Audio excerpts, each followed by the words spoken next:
성령의 감동으로 기록된 생명의 말씀을 나눌 수 있어서 매우 기쁩니다. 이 말씀을 듣는 모든 분들에게 주 예수 그리스도의 구원의 은혜가 함께 하시기를 간절히 소원합니다. 오늘은 창세기 두 번째 강의인데요.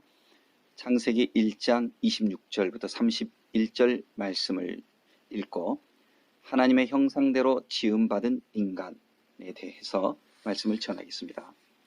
우리는 제1강에서 하나님께서 창조하신 세상은 질서, 그리고 하나님의 주권적 의지, 또 모든 것들은 관계 속에서 의미적 존재가 되고, 그리고 무엇보다도 하나님의 기쁨이라는 사실을 우리는 알았습니다.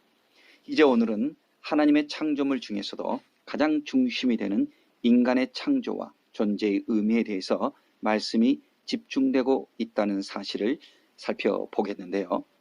인간에 대한 창조를 말씀드리기 전에 25절 말씀, 어제의 말씀이지요. 모든 것을 그 종류대로 만드셨다고 하신 내용을 잠시 설명하고 싶습니다.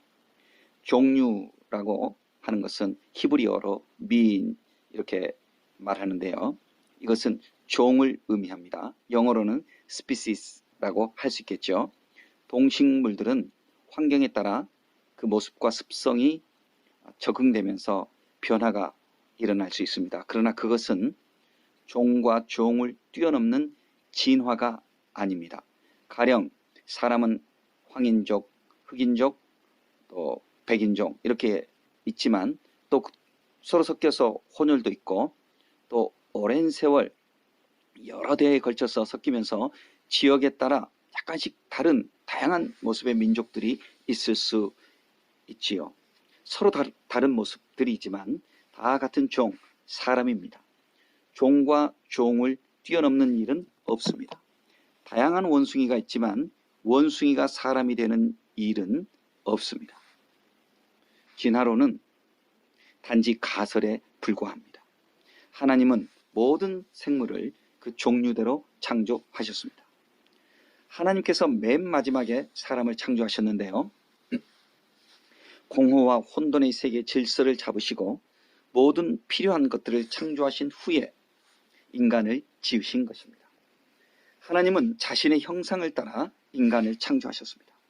26절에 하나님께서 우리의 형상을 따라 우리의 모양대로 사람을 만들자 고 하셨는데 우리라는 것은 성부, 성자, 성령, 삼위일체 하나님을 말합니다. 모든 것들이 의미가 있고 하나님의 의지가 담긴 존재이지만 그 중에서도 우리 인간이 존엄한 것은 바로 하나님의 형상으로 지음을 받았다는 사실에 있습니다. 형상은 닮음을 말합니다. 영이신 하나님의 모습을 물질 세계의 차원에서 표현하는 것은 한계가 있겠지만 우리는 모양과 속성이 하나님을 닮았습니다. 그래서 하나님은 우리의 아버지이시고 우리는 그분의 자녀가 되는 것입니다.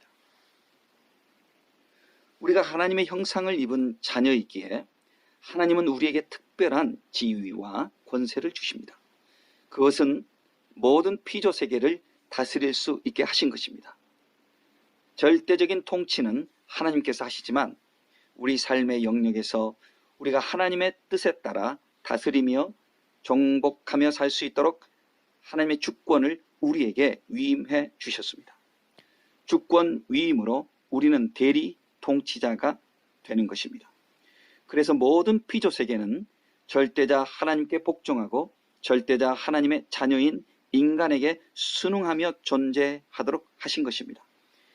이것이 우리 인간의 위치입니다. 적어도 우리가 타락하기 이전에는 그랬습니다.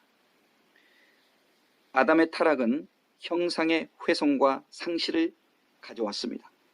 아담에게 주신 모든 것들을 다스리고 정복하라고 하신 명령을 소위 문화명령, The Cultural Mandate라고 하죠. 이것은 명령이지만 사실 은총이지요. 그리고 특권이지요. 하지만 인간이 타락함으로 존엄과 거룩함을 잃어버림으로 피조물들이 인간에게 순응하지 않고 도전하며 역행하는 일이 많아지게 됩니다.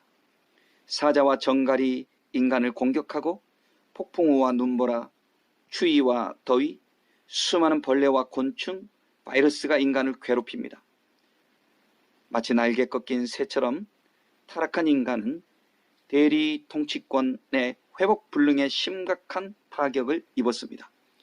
이러한 인간이 다시금 주권을 회복할 수 있는 길은 예수 그리스도를 믿음으로 죄 사함을 얻고 새 생명을 얻어 하나님의 형상을 회복하는 것입니다.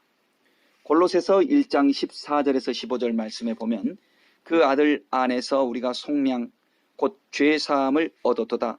그는 보이지 아니하는 하나님의 형상이시다라고 했습니다.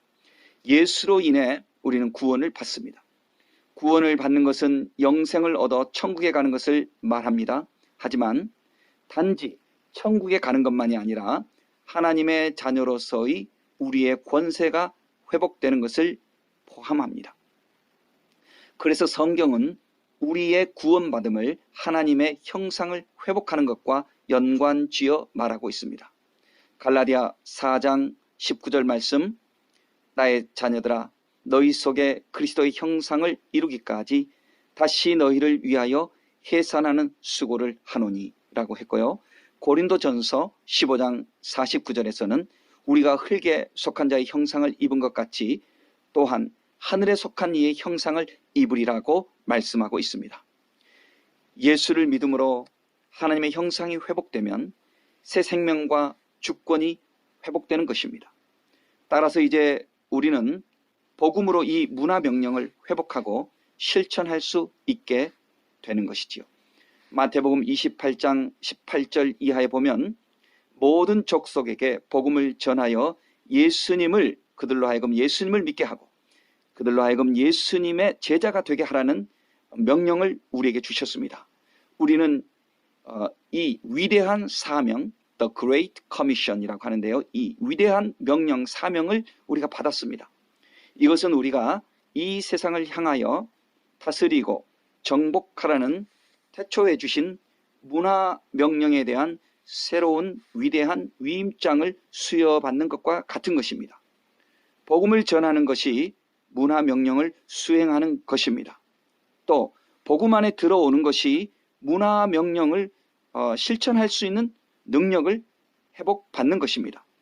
우리가 예수 안에서 복음을 전할 때 하나님의 기쁨, 하나님이 보시기에 좋은 모습이 회복됩니다.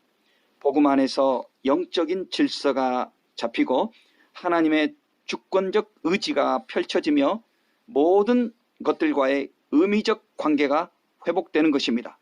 그리고 무엇보다도 하나님의 기쁨이 충만하게 임하는 것입니다. 특별히 하나님께서 사람을 지으신 후에는 보시기에 심히 좋았다고 이렇게 최상급으로 표현하고 있습니다. 이 기쁨이 우리에게 다시 회복되어져야 하겠습니다. 예수 안에서 가능합니다.